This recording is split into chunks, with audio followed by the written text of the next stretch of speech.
में प्यास लगी है, कृपया हमारे लिए जल ला दो। आप यहीं पे विश्राम कीजिए, मैं जल लेके आता हूँ। जब श्रवण नदी के पास जल लेने जाता है, तभी राजा दशरथ भी वहां पर शिकार कर रहे होते हैं।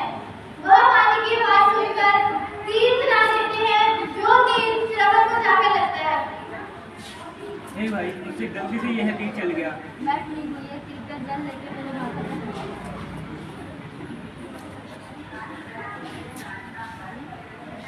तुम आ गए पुत्र? चलो हमें जल पिला दो। तुम थक गए होगे, तुम भी थोड़ा सा जल पी लो। तुम कुछ बोल क्यों नहीं पुत्र? तुम हमारे पुत्र नहीं सकते। कौन हो तुम?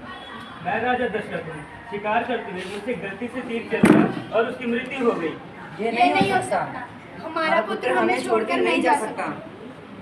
हम तुम्हें श्राप देते हैं कि तुम भी अपने पुत्र की याद में ऐसे ही करते। देखते ही देखते कुछ साल बीत गए और राजा दशरथ के घर 4 पुत्रों ने जन्म लिया। सब कुछ अच्छा ही चल रहा था कि मंत्रा की एक चाल ने यह श्राप सच कर दिया। भरत ही राज सिंहासन पर बैठेगा, भरत ही राज सिंहासन पर बैठेगा। तुम ये क्या बोल रही हो? अगले ही दिन अगले पल राम राजा बन जाएगा, भरत दासठ को बनेगी दासी। नहीं, ये नहीं हो सकता। क्या तुम्हें राजा दशरथ के दिए हुए 2 वर याद है? वो वर मांगने का सही समय आ चुका है।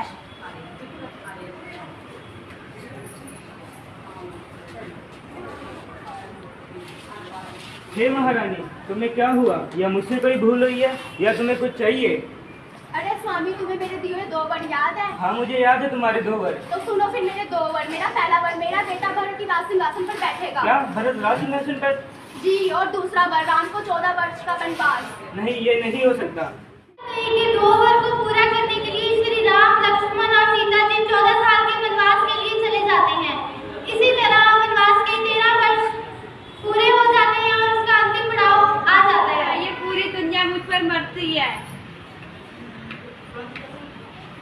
अरे इतने सुंदर मनुष्य,